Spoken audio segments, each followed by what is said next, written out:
Hello, हाय, नमस्कार। मैं अजीत आप सभी का अजीत मैथ्स में स्वागत करता हूँ। उम्मीद है कि आप लोग स्वस्थ होंगे, मस्त होंगे, खुश होंगे। हम लोग पिछले क्लास में ऑप्टिक्स पढ़े थे। क्या-क्या चीज़ें पढ़े थे उसको एक बार रिवाइज़ करेंगे, फिर आगे की चीज़ों को पढ़ेंगे, ठीक है ना? जैसे कि मैं बात करूँ, यहाँ पर हम लोग 2-3 चीज़ें पढ़े थे। मैंने ये आपको बताया था कि ये आपका अवतल दर्पण है, ठीक है ना? कौन-सा दर्पण है? अवतल दर्पण, ठीक है ना? और इस अवतल दर्पण का पहचान यही है कि इसकी अगर परावर्तक तल क्या होगा? दबा होगा, दबा होगा तो यह दर्पण क्या कहलाएगा? अवतल दर्पण कहलाएगा, अवतल दर्पण होगा, ठीक है ना? और अवतल दर्पण को इंग्लिश में मैं आपको बताए थे कनकेव मिरर कहा जाता है, कनकेव मिरर बोला जाता है, ठीक है? हमने ये बता रखा था। अगर बात मैं करूँ कन्वेक्स के लिए, तो कन्वेक्स का डेफिनेशन आप ऐसे बता दो कि यदि इसका परावर्तक तल उभरा हो, उभरा हुआ हो तो कौन सा दर्पण कहलाएगा? आपको कन्वेक्स मिरर कहलाएगा, कन्वेक्स मिरर या उत्तल दर्पण कहलाएगा, उत्तल दर्पण। इतना चीजें क्लियर है। फिर इस दर्पण संबंधित अलग अलग डेफिनेशन हमने बताया, उसको भी एक बार रिवाइज कर लेंगे, ठीक है ना? जैसे कि मैं बात करूं इस दर्पण संबंधित डेफिनेशन की, तो पहला डेफिनेशन हमने ये बताया था कि ये आपका अवतल दर्पण है, ये आपका क्या है? अवतल दर्पण है, ठीक है? तो अगर ये अवतल दर्पण है तो इसके सामने एक प्रिंसिपल एक्सिस होगा। इस लाइन को हमने बताया था कि ये आपका क्या है? मुख्य अक्ष है। क्या है?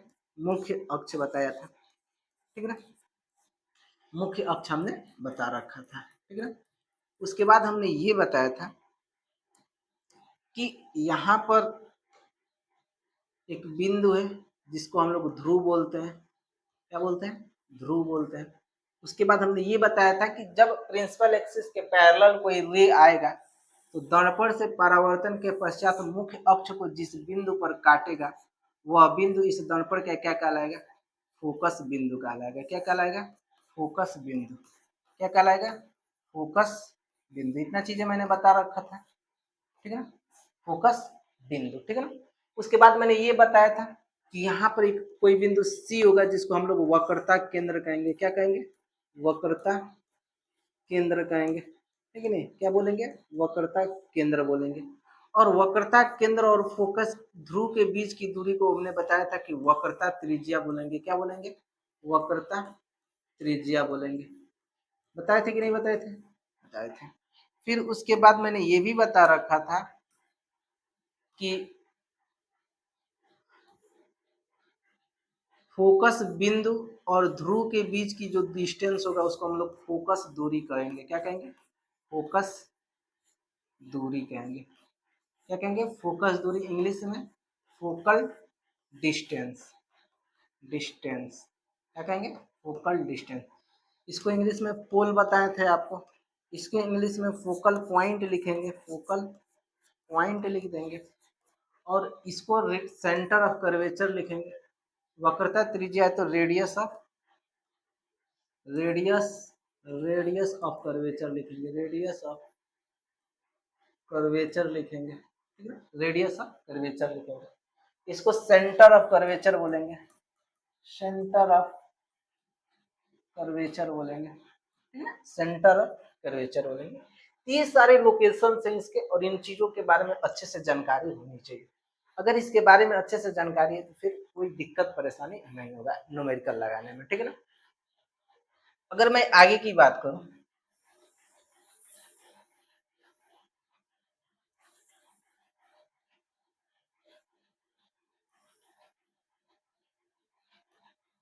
अगर मैं इसके आगे की बात करूं तो इसके सेम यही चीज हम लोग किसमें जानेंगे?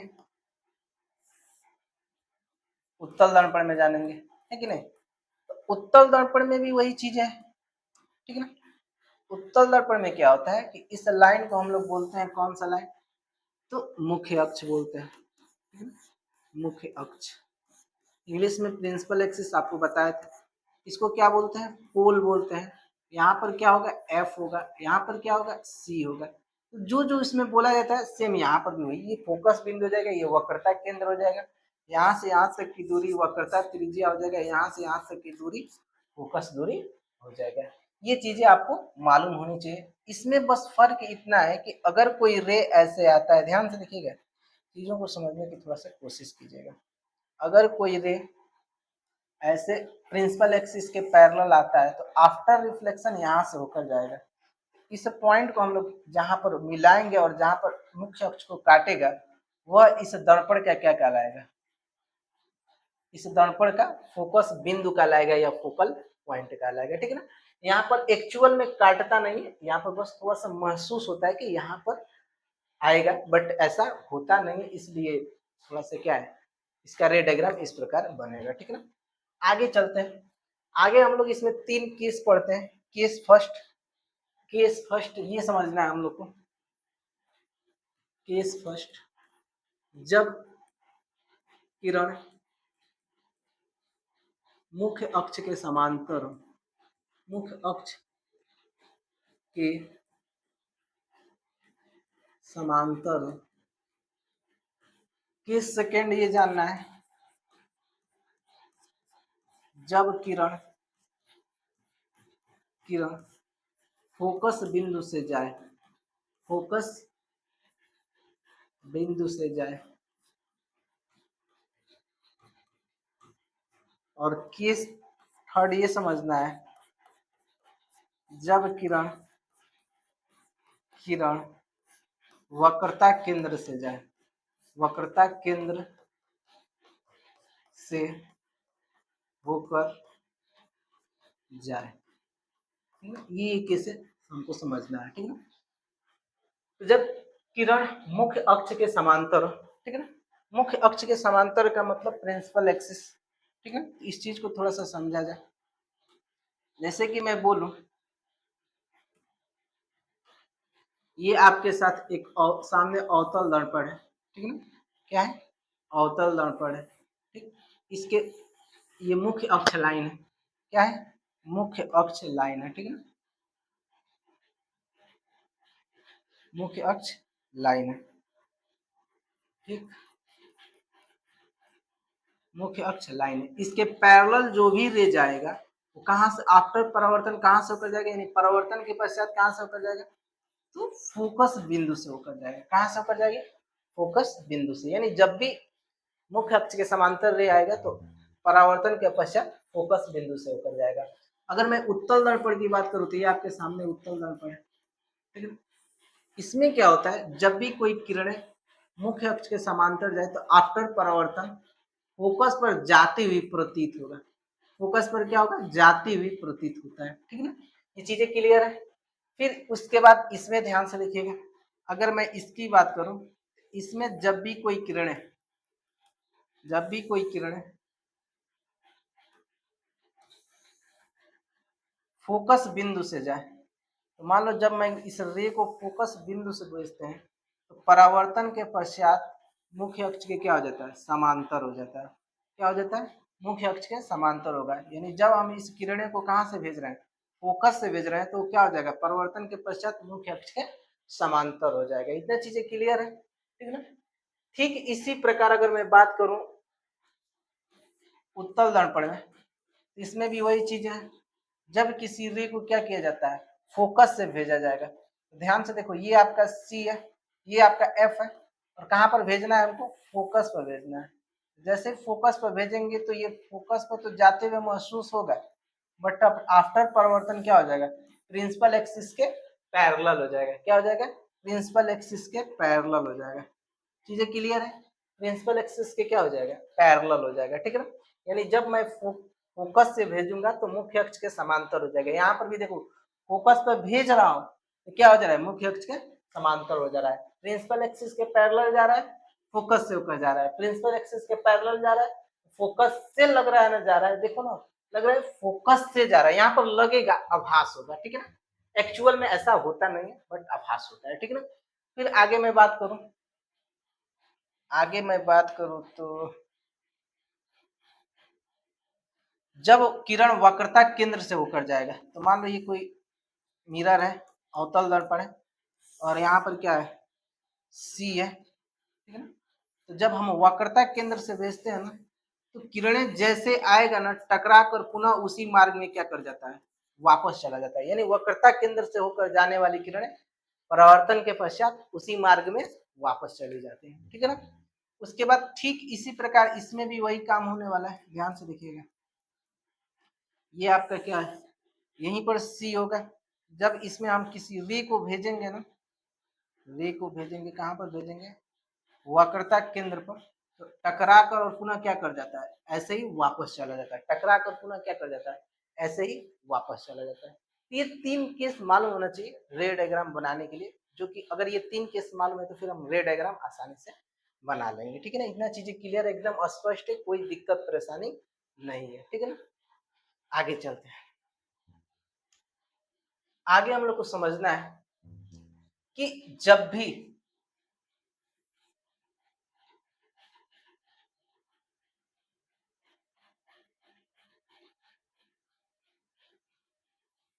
ये आपका मिरर है, अवतल दर्पण है, ठीक है, और ये आपका क्या है, प्रिंसिपल एक्सिस है।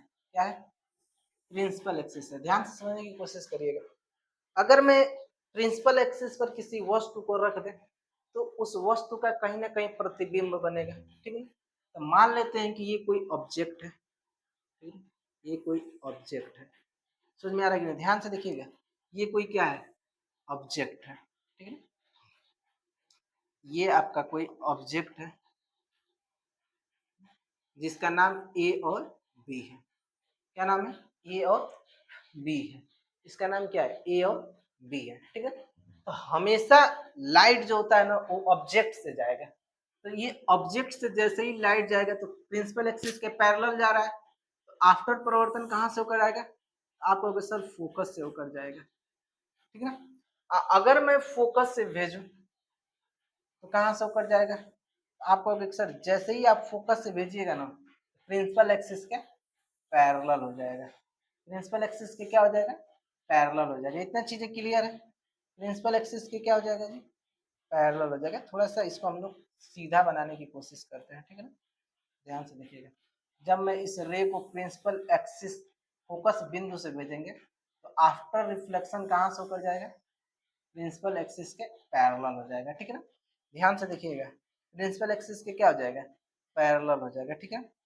तो यहाँ पर वस्तु से होकर जाने वाली किरणें दर्पण से परावर्तन के पश्चात जिस बिंदु पर काटती हैं, वह बिंदु उस दर्पण का क्या कहलाता है, इमेज कहलाता है। क्या कहलाता है, इमेज कहलाता है। ध्यान से देखिएगा, ये आपका क्या बन जाएगा, इमेज बन जाएगा। क्या बन जाएगा,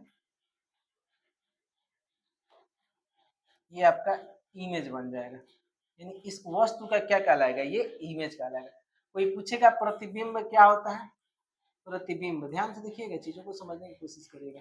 कोई पूछेगा कि प्रतिबिंब क्या होता है, तो आप सिंपल बताओ कि वस्तु से होकर जाने वाली किरणें परावर्तन के पश्चात, परावर्तन के पश्चात जिस बिंदु पर किरणें क्या करती हैं, एक दूसरे को काटती हैं, वह बिंदु उस दर्पण का क्या कहलाता है, प्रतिबिंब कहलाता है। यानी वह यहाँ पर ही जहां पर कटेगा वहीं पर उस बिंदु का, उस दर्पण का क्या, उस वस्तु का क्या बनेगा, प्रतिबिंब बनेगा, ठीक है ना।